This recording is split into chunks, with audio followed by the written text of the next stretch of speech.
Préparons dimanche. Préparons dimanche. Une méditation de la parole de Dieu sur les radios Maria des langues françaises.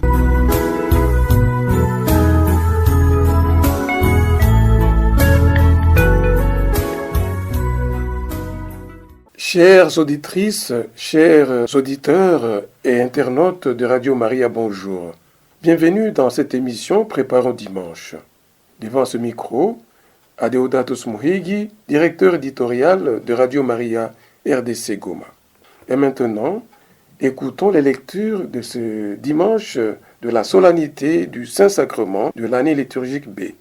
La première est tirée du livre de l'Exode, chapitre 24, du 3e au 8e verset. La deuxième est tirée de la lettre aux Hébreux, chapitre 9, du 11e au 15e verset. L'évangile est celui de Marc, chapitre 14, du 12e au 16e verset, puis du 22e au 26e verset.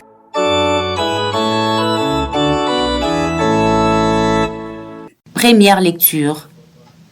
Lecture du livre de l'Exode. En descendant du Sinaï, Moïse vint rapporter au peuple toute la parole du Seigneur et tous ses commandements. Le peuple répondit d'une seule voix. Toutes ces paroles que le Seigneur a dites, nous les mettrons en pratique. Moïse écrivit toutes les paroles du Seigneur. Le lendemain matin, il bâtit un autel au pied de la montagne et il dressa 12 pierres pour les 12 tribus d'Israël. Puis il chargea quelques jeunes Israélites d'offrir des holocaustes et d'immoler au Seigneur de jeunes taureaux en sacrifice de paix. Moïse prit la moitié du sang et les mit dans 2 bassins, puis il aspergea l'autel avec le reste du sang. Il prit les livres de l'Alliance et en fit la lecture au peuple. Celui-ci répondit: tout ce que le Seigneur a dit, nous les mettrons en pratique, nous y obéirons. Moïse prit les sangs en aspergeant le peuple et dit: voici les sangs de l'Alliance que sur la base de toutes ces paroles, le Seigneur a conclu avec vous. Parole du Seigneur.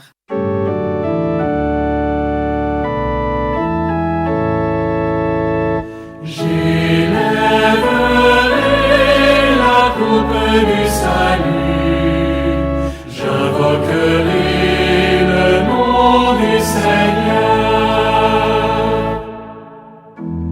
Comment rendrai-je au Seigneur tout le bien qu'il m'a fait?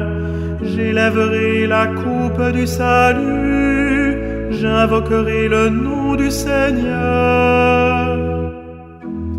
Il en coûte au Seigneur de voir mourir les siens. Ne suis-je pas, Seigneur, ton serviteur, moi dont tu brisas les chaînes? J'élèverai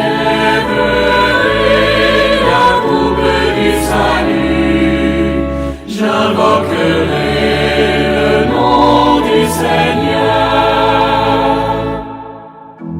Je t'offrirai le sacrifice d'action de grâce, j'invoquerai le nom du Seigneur.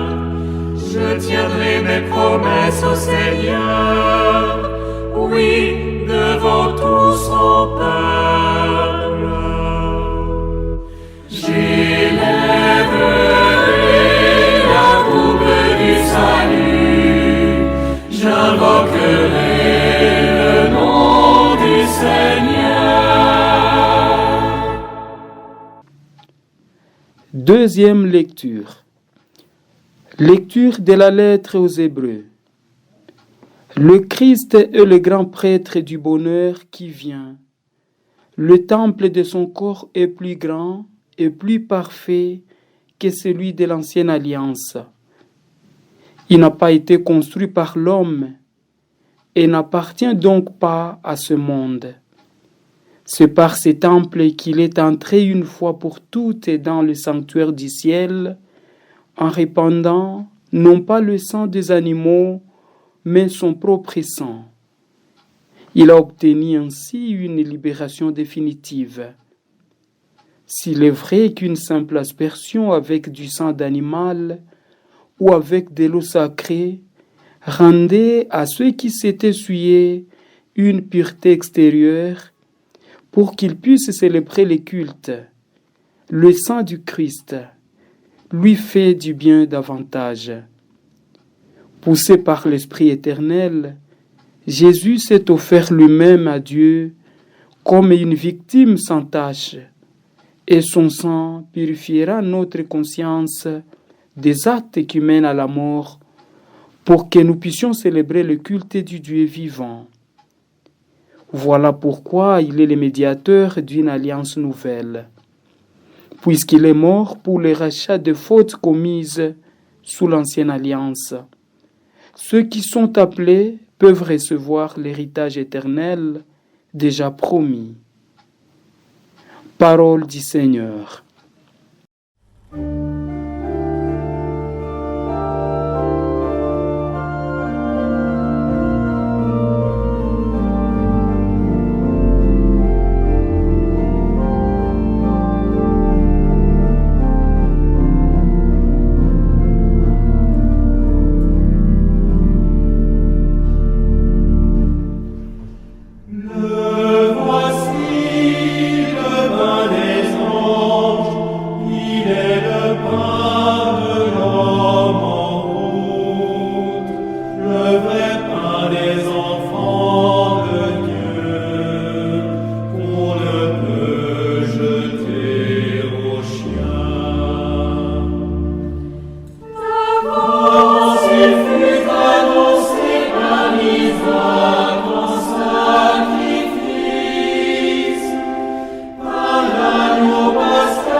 Le Seigneur soit avec vous.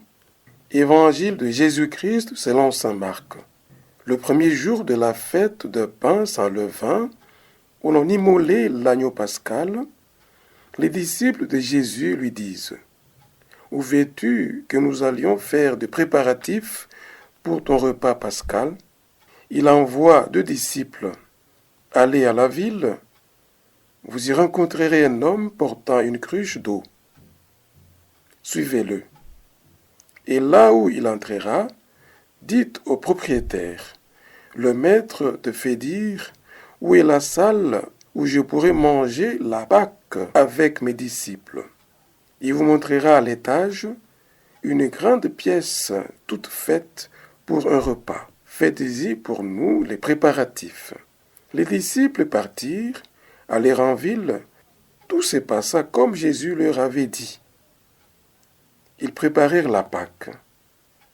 Pendant le repas, Jésus prit du pain, prononça la bénédiction, le rompit et le leur donna en disant « Prenez, ceci est mon corps. » Puis, prenant une coupe et rendant grâce, il la leur donna et ils l'en burent tous. Il leur dit « Ceci est mon sang, le sang de l'alliance, répandu pour la multitude. Amen, je vous le dis, je ne boirai plus du fruit de la vigne jusqu'à ce jour où je boirai un vin nouveau dans le royaume des dieux. » Après le chant d'action des grâces, ils partirent pour le mont des Oliviers. Acclamons la parole de Dieu.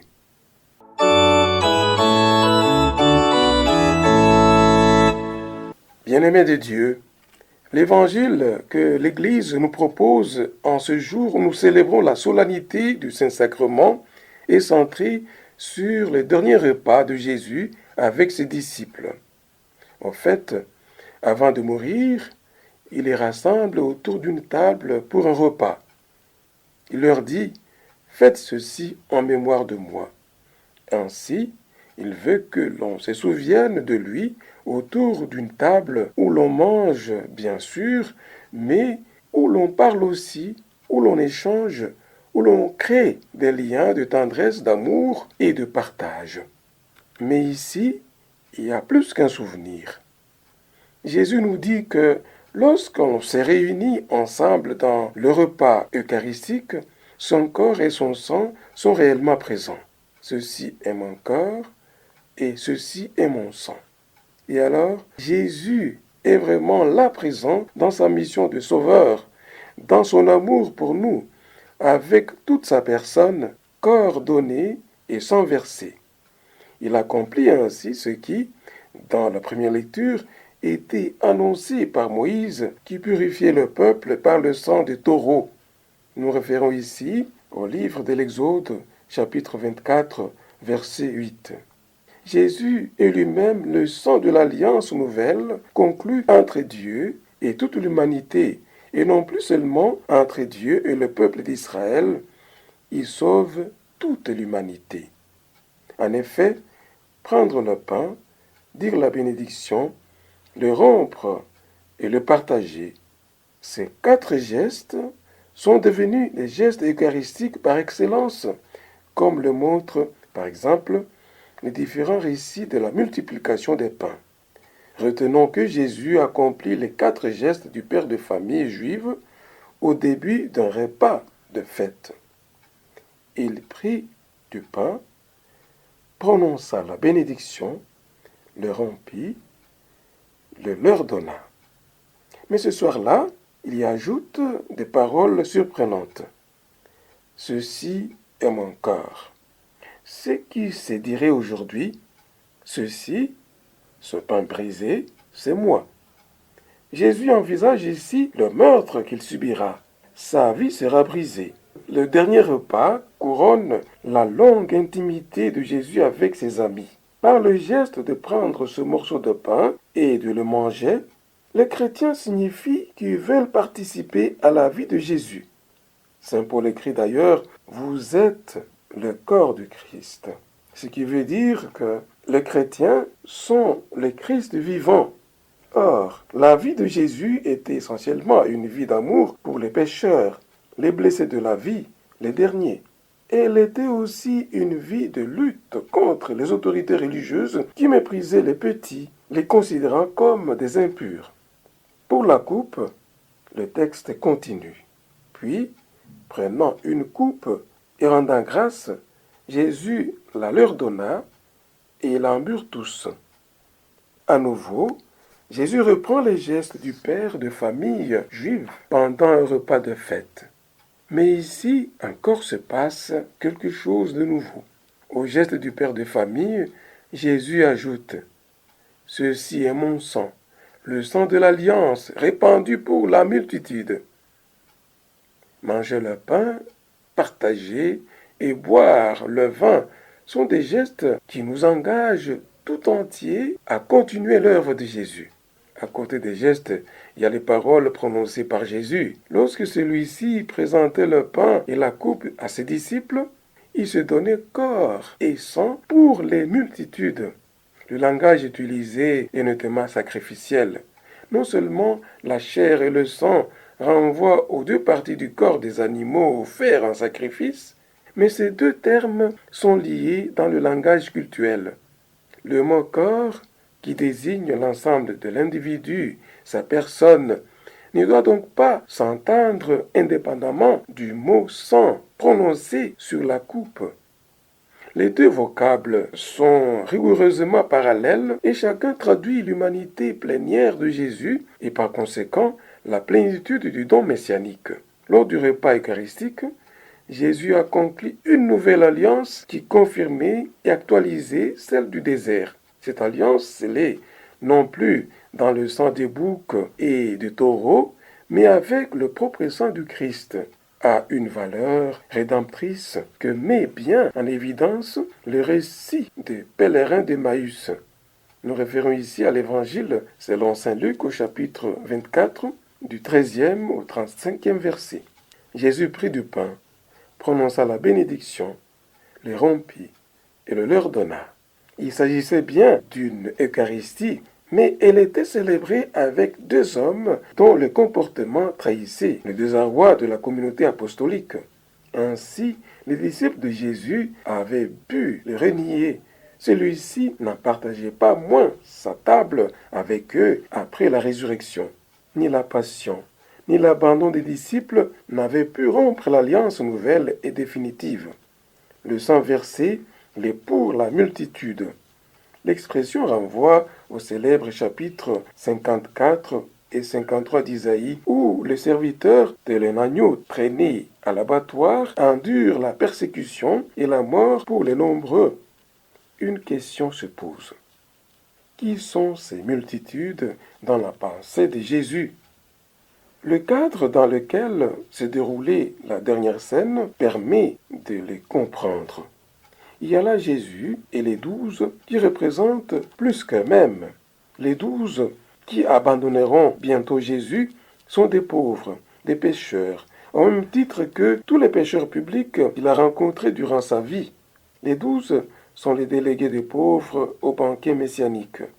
À ces pauvres, ces pécheurs donc, Jésus a annoncé le pardon, le salut de Dieu. Et pour symboliser cette bonne nouvelle, il les a conviés à sa table. Encore une fois, l'Eucharistie a une portée salvifique.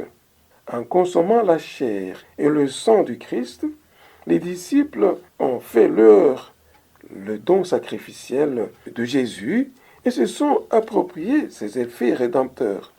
De même que l'alliance du Sinaï avait transformé une bande de fuyards à une assemblée sainte, la table eucharistique a fait l'Église. C'est merveilleux. Jésus, notre Sauveur, est toujours vivant et à chaque Eucharistie, il redevient présent parmi nous. Il continue d'accomplir sa mission de salut pour le monde. Il n'est pas seulement un souvenir, il est aussi une présence réelle. À chaque célébration eucharistique, le corps et le sang du Christ sont reçus et vénérés. Cette conviction est au cœur de notre foi. Elle s'exprime dans les sacrements de l'Eucharistie. Rappelons que nous avons déjà pris l'habitude, après la messe, de conserver dans le tabernacle les hosties qui n'ont pas servi pour adorer. Prier devant la présence réelle du Christ dans le prolongement de la célébration de la messe, ce qui a donné naissance à l'adoration eucharistique. Dans certains lieux publics, le très saint sacrement est exposé toute la journée pour que les fidèles aient la possibilité d'adorer Jésus dans la Sainte Hostie. C'est l'expérience vécue au sanctuaire d'adoration situé à Goma, en République démocratique du Congo. En cette solennité, nous sommes appelés à avoir la foi en l'Eucharistie, à devenir un pain de vie pour les autres, en étant à leur écoute, en les soutenant de notre mieux lorsque l'occasion se présente. Ainsi se perpétuera le dernier repas de Jésus-Christ qui ne prendra jamais fin ici-bas, mais qui se conclura dans le banquet éternel de la gloire du ciel. En somme, n'oublions pas de mettre en pratique ce que nous contemplons dans la célébration eucharistique en vivant dans l'amour et l'unité, car, dit-on, la messe commence quand elle finit.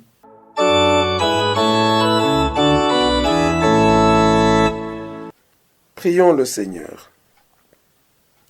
Seigneur Jésus-Christ, dans cet admirable sacrement, tu nous as laissé le mémorial de ta passion. Donne-nous de vénérer d'un si grand amour le mystère de ton corps et de ton sang, que nous puissions recueillir sans cesse le fruit de ta rédemption. Toi qui vis et règnes avec le Père et le Saint-Esprit, maintenant et pour les siècles des siècles. Amen. Le Seigneur soit avec vous. Que Dieu Tout-Puissant vous bénisse, le Père, le Fils et le Saint-Esprit.